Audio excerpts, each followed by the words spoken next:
আর দেখুন কতটা জালিদার হয়েছে আর কতটা সফট হয়েছে। আর দেখুন টস বিস্কুটগুলো কতটা সুন্দর হয়েছে। আর দেখুন টস বিস্কুটগুলো কতটা খাস্তা হয়েছে। তো টস বিস্কুটটাকে আমি ভেঙে দেখাচ্ছি। আর দেখুন হাতের মধ্যে দিলে কিন্তু গুঁড়ো হয়ে যাচ্ছে, কতটা মুচমুচে খাস্তা হয়েছে। নমস্কার বন্ধুরা, প্রতিমা কিচেন ভিলেজ ফুডে সকলকে স্বাগত জানিয়ে প্রতিদিনের মতন আবার একটা দুর্দান্ত রেসিপি নিয়ে চলে এসেছি। তো আজকে আমি আপনাদের সঙ্গে শেয়ার করব টস বিস্কুট। আর এই টস বিস্কুটটা বানানো খুবই সহজ বন্ধুরা। হাতের কাছে সুজি থাকলেই জলদি বাড়িতে বানিয়ে ফেলতে পারবেন, যে কেউ দেখলে কিন্তু বানিয়ে নিতে পারবে। আর সাধারণত আমরা টস বিস্কুট বন্ধুরা দোকান থেকে কিনে খাই, একবার আমার মতো করে ফলো করে বানালে দোকান থেকে টস বিস্কুট খাওয়া ভুলেই যাবেন। এত সুন্দর লাগে খেতে, বাড়ির সকলেই পছন্দ করবে। কিভাবে বানাচ্ছি বন্ধুরা প্লিজ প্রথম থেকে শেষ পর্যন্ত ভিডিওটা দেখবেন। আশা করি আজকের রেসিপিটা তোমাদেরকে খুবই ভালো লাগবে। আর ভালো লাগলে লাইক কমেন্ট শেয়ার করবেন। চ্যানেলে নতুন হয়ে থাকলে চ্যানেলটাকে সাবস্ক্রাইব করবেন। যারা ফেসবুক পেজটাকে দেখছেন তারা অবশ্যই ফলো করে আমার পাশে থাকবেন। টস বিস্কুটটা বানাবার জন্য আমি এখানে 250 গ্রাম সুজি নিয়েছি। সুজিটাকে আমি মিক্সির জারে গুঁড়ো করে নিয়েছি। আর তোমাদের কাছে যদি মিক্সির জার না থাকে তাহলে মিহিদানা যে সুজিটা হয় সেটাও নিয়ে নিতে পারেন, তাহলেও হয়ে যাবে। একটা বাটির মধ্যে আমি ঢেলে নেব সুজিটাকে। আর আমি যতটা সুজি নিয়েছি তার 4 ভাগের 1 ভাগ নিয়েছি আমি গুঁড়ো চিনি। আর তোমরা চাইলে এখানে গুঁড়ো চিনি না দিতে গেলে গোটা চিনিও এখানে ব্যবহার করতে পারবেন। তবে খুব বেশি টস বিস্কুটটাকে মিষ্টি দিতে গেলে ভালো লাগবে না। আর সুজির 4 ভাগের 1 ভাগ নিয়েছি আমি টক দই। আর হাতের কাছে টক দই না থাকলে এখানে হাফ ভাগ দিয়ে দিবেন লেবু রস, তাহলে কিন্তু টক দইয়ের মতোই কাজ করবে। আর দিয়ে দেবো আমি সামান্য একটুখানি স্বাদ মতো লবণ। আর 1 চামচ নিয়েছি আমি মোহরি। এই মোহরিটা দিতে গেলে টস বিস্কুটটা মুখে পড়লে বেশ খেতে ভালো লাগবে। আর এখানে আমি নিয়ে নিয়েছি লিকুইড দুধ। তোমরা চাইলে এখানে গায়ের দুধটা নিতে পারো, এমনকি পাউডারের দুধটা গুলিয়ে নিতে পারো। এবার আমি অল্প অল্প করে দুধ দিয়ে মেখে নেব।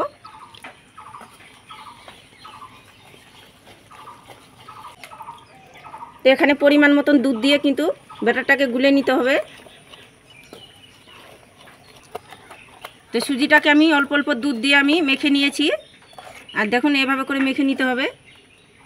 আর যেহেতু সুজি আছে তাই 5 মিনিট ঢাকা দিয়ে রেখে দেবো। সুজিটা অনেকটা নরম হয়ে যাবে আর ফুলে যাবে। এদিকে আমি উনুনটা ধরিয়ে নিয়েছি, কড়াই বসিয়ে দেব। আর কড়াইয়ের মধ্যে একটা স্ট্যান্ড বসিয়ে দিব। এবার আমি ঢাকা দিয়ে হাই হিটে গরম করে নেব কড়াইটাকে। এদিকে আমার সুজির জলটা 5 মিনিট হয়ে গেছে। আর দেখুন অনেকটা কিন্তু জলটা শুষে গেছে আর অনেকটা কিন্তু সুজিটা ফুলে গিয়েছে। তো হাফ চামচ দিয়ে দিব আমি বেকিং পাউডার। 1 চামচের আমি 4 ভাগের 1 ভাগ নিয়েছি খাওয়ার সোডা।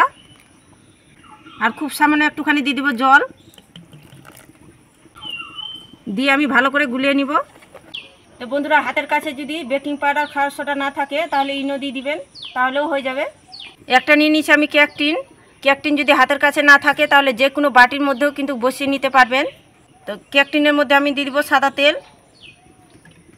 বাটিটাকে ভালো করে লাগিয়ে নেব চারিপাশে।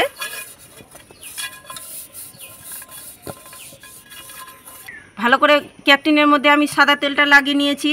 এবার আমি সুজির বাটাটা কেক টিনের মধ্যে ঢেলে নেব। আর সুজির বাটাটা এরকম ঘনত্ব থাকবে বন্ধুরা, দেখে নিশ্চয়ই বুঝতে পারছো। এরকম করে ঘনত্ব করে নিতে হবে। এবার আমি কেক টিনটা একটুখানি ঝাঁকিয়ে নিব, বাতাস থাকলে বের হয়ে যাবে। একটুখানি ট্যাপ ট্যাপ করে নিলে খুব সুন্দর হবে। এদিকে আমি হাইটে কড়াইটাকে গরম করে নিয়েছি।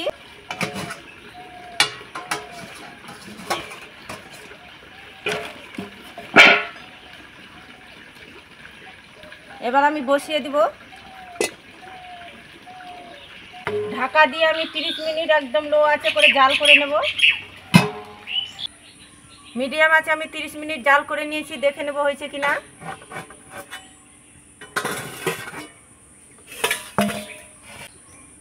চেক করার জন্য আমি একটা কাঠি নিয়েছি, কাঠি সাহায্যে দেখে নেব হয়েছে কিনা। আর দেখুন কাঠির মধ্যে কিছু লেগে নাই, পরিষ্কারভাবে কাঠিটা বের হয়ে আসছে। আর লেগে থাকলে পরে 2 মিনিট জাল করলে হয়ে যাবে। এবার আমি ঠান্ডা করে নেব। তো পুরোপুরি আমি ঠান্ডা করে নিয়েছি। আর ঠান্ডা করার পর দেখুন সাইডগুলো কিন্তু আপন মনে ছেড়ে ছেড়ে আসছে। তো এখন আমি ঢেলে নেব।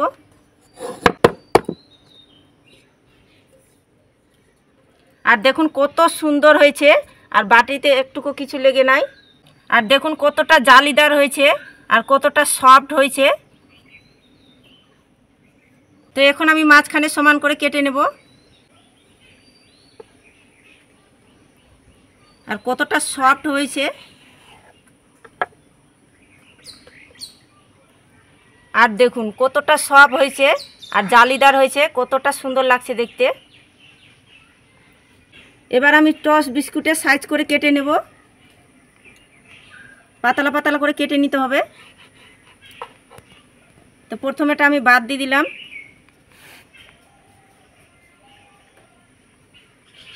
আর যতটা পারা যায় পাতলা করে কেটে নিতে হবে। এবার আমি পাতলা পাতলা করে কেটে নেব।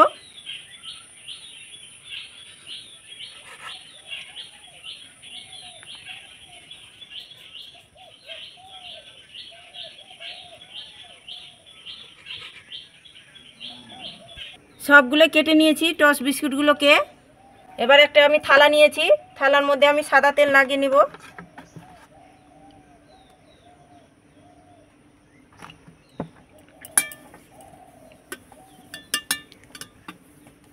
এবার আমি টস বিস্কুটগুলোকে থালার মধ্যে সাজিয়ে নেব।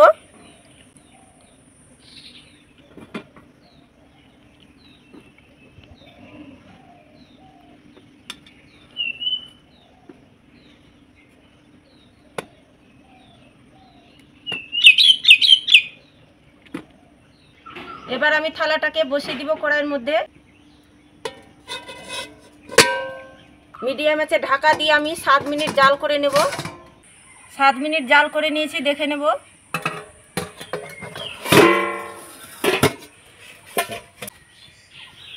এবার আমি টস বিস্কুটগুলোকে উল্টে পাল্টিয়ে দিব।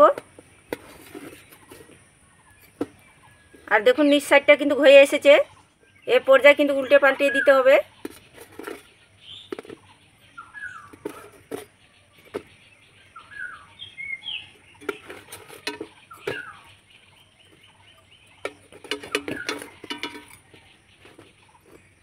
এবার আমি ঢাকা দিয়ে রেখে দেব 5 মিনিট। আবার আমি 5 মিনিট জাল করে নিয়েছি। আর দেখুন টস বিস্কুটগুলো কতটা সুন্দর হয়েছে। তো টস বিস্কুটগুলো হয়ে গেছে, এখন আমি নামিয়ে নেব। তো টস বিস্কুটগুলোকে আমি হালকা ঠান্ডা করে নেব। আর হালকা ঠান্ডা করতে গেলেই অনেকটাই কিন্তু মুচমুচে আর কড়া হয়ে যাবে। আর এখন থেকে কিন্তু অনেকটা কড়া হয়ে গেছে আর মুচমুচে হয়ে গেছে। সব টস বিস্কুটগুলোকে আমি ঠান্ডা করে থালার মধ্যে সাজিয়ে নিয়েছি। আর দেখুন কত সুন্দর লাগছে টস বিস্কুটগুলো দেখতে। আর এই টস বিস্কুটগুলোকে যদি যে দেখবে বন্ধুরা, কেউ বিশ্বাসই করতে পারবে না কি এই টস বিস্কুটগুলো বাড়িতে বানানো হয়েছে না কিনে আনানো হয়েছে। কেউ বিশ্বাসই করতে পারবে না। তো দেখলেন তো বন্ধুরা, কত কম খরচে বাড়িতে বানিয়ে ফেললাম এই টস বিস্কুটগুলো। তোমরাও কিন্তু খুব সহজেই বাড়িতে বানিয়ে কৌটোতে করে রেখে দিবেন। 1 মাস পর্যন্ত কিন্তু এটা খেতে পারবেন। তো টস বিস্কুটটাকে আমি ভেঙে দেখাচ্ছি কতটা মুচমুচে হয়েছে। আর দেখুন কত সুন্দর হয়েছে। আর দেখুন হাতের মধ্যে দিলে কিন্তু গুঁড়ো হয়ে যাচ্ছে, কতটা মুচমুচে খাস্তা হয়েছে। তো বন্ধুরা, এইভাবে করে বাড়িতে বানিয়ে 1 মাস পর্যন্ত কৌটোতে করে রেখে খেতে পারবেন।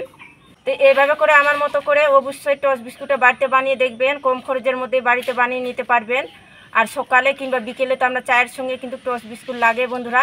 খুব সহজে এইভাবে করে বানিয়ে রাখলে চায়ের সঙ্গে জমিয়ে এটা খেতে পারবেন। আর বাড়ির সকলে দারুণ পছন্দ করবে। তো আজকে যদি ভিডিওটা ভালো লেগে থাকে বন্ধুরা, তাহলে একটা লাইক করে দিবেন। আর প্লিজ চ্যানেলটাকে সাবস্ক্রাইব করে পাশে থাকবেন। এরকম নিত্য নতুন ভিডিও কিন্তু সবার আগে দেখতে পাবে। তো আজকের মতন এই পর্যন্ত বন্ধুরা, সবাই ভালো থাকবেন, সুস্থ থাকবেন। পুরো ভিডিওটা দেখার জন্য অনেক অনেক ধন্যবাদ।